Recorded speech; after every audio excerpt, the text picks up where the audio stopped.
Flip phones, Babylons can't crack the code. What do YouTube? B. Kelly back again with another banger video. In today's video, y'all, I am going to be talking about Heisman hopefuls for this college football season that struggled in week 1. Now, just a quick disclaimer.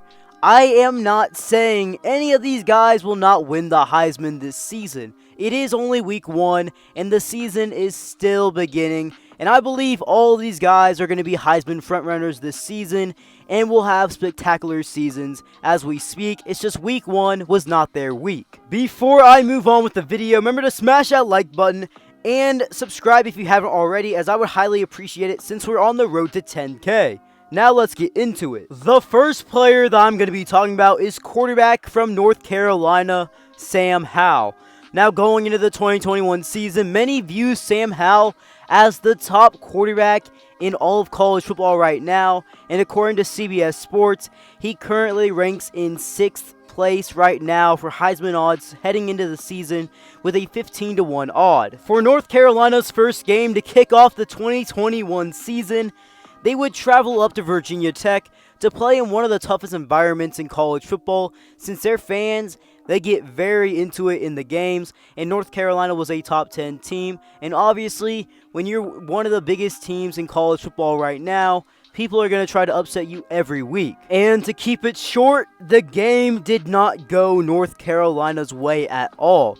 They did not show up like the Hokies of Virginia Tech. They would end up losing this game 10-17. Sam Howell would have a tough game as well, as he was 17 of 32 passing, completing 53% of his passes, throwing for 208 passing yards, 1 touchdown, and 3 total interceptions. All night long, Sam Howell was getting pressured by that Virginia Tech defense, play in and play out, and it was really a struggle for him to get in a rhythm with all those people in his face constantly in the game. I mean, he got sacked 6 times. North Carolina's O-line did not help Sam Howell at all, and neither did the receivers that dropped some passes here and there as well. But Sam Howell still ended up with 3 interceptions and 1 touchdown, as he would end up struggling in this game, primarily due to his offensive line not really holding blocks the best versus that aggressive Virginia Tech defense, and just all the other factors that went in with that. Next up, I'm going to be talking about Spencer Rattler from OU. Now, heading into this game, OU came in at number 2, and they were favored heavily versus Tulane. And a lot of people thought Tulane was not going to put up that much of a fight, especially since they got relocated because of the hurricane, and they had to practice in Alabama before the game even began. They weren't even in their own facilities. They had to go all the way to Alabama with some limited resources that they had, and many people just expected OU to just dominate Tulane this entire game. And not going to lie, I thought some people were overlooking Tulane, as I thought Tulane was going to keep it somewhat close. Not as close as they did on Saturday, but I thought they were going to keep it closer than a lot of people thought they were, because Tulane's not a bad team. They are a bowl team after all, and they had some good young starters returning from last season to this season, and of course, they had upset on their minds. In this game, Spencer Rattler would end up completing 77% of his passes, throwing for 304 yards, 1 touchdown, 2 interceptions, and 1 touchdown on the ground as well, to finish with 2 total touchdowns on the day. Spencer Rattler in the first half of that game actually threw an interception on the first drive for OU into double coverage on a pass to Marvin Mims. But then for the rest of that half, Spencer Rattler was pretty much perfect for the Sooners. They came in after halftime leading 37-14, and OU would only score 3 points in the second half and blow the lead and almost lose the game to Tulane, winning 40-35. And Spencer Rattler in the second half definitely did not look perfect, as he missed on some crucial throws and even threw another interception on a pass that was behind Stogner. Next up, I'm going to be talking about Clemson quarterback DJ Unga.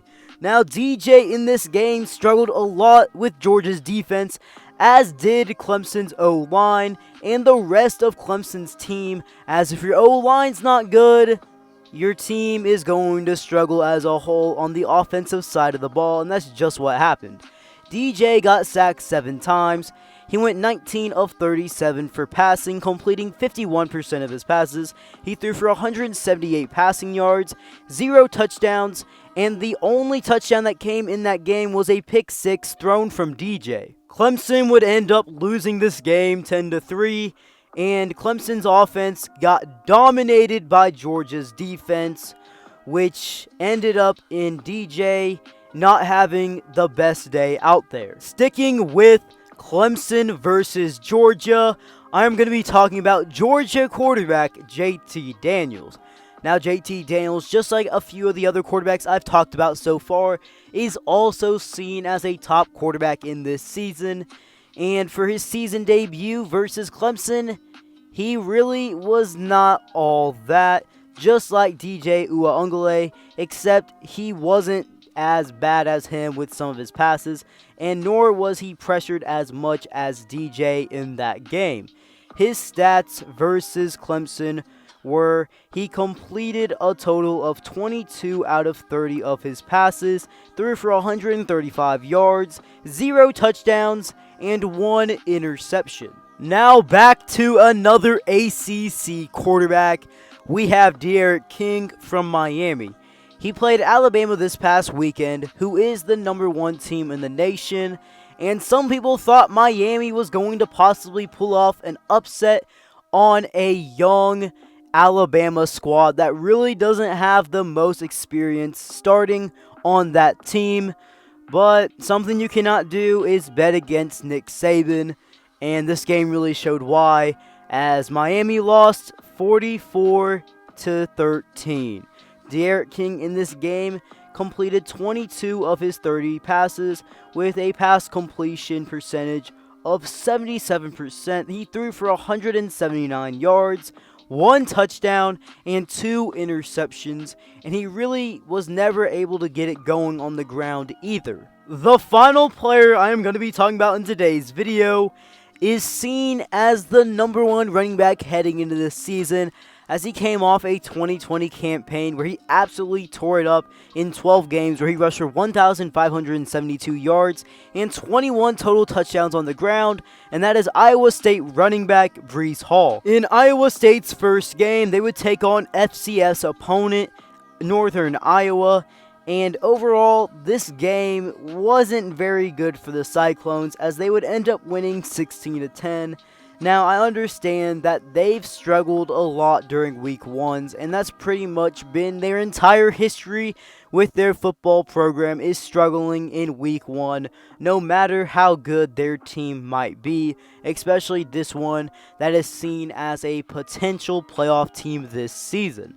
Now, overall in this game, Breece Hall didn't have a bad game at all, but it really wasn't the game that many people were expecting from him, as many people thought this was going to be one of those games where he has a couple touchdowns and over 100 yards of rushing. He would finish the game versus Northern Iowa with 23 carries for 69 yards, averaging 3 yards per carry and 1 touchdown on the ground. All-purpose, he did have 100 yards in total because he had 31 receiving yards on 4 receptions for 0 touchdowns. But overall, this is not really a Heisman-level game, and not really a Heisman-level moment either, especially knowing that Breece Hall is better than the game that he just had, but he could bounce back this upcoming week versus Iowa in College Game Day. That's going to be a big primetime game. Well, guys, if you guys have made it this far in the video, leave something down in the comments below.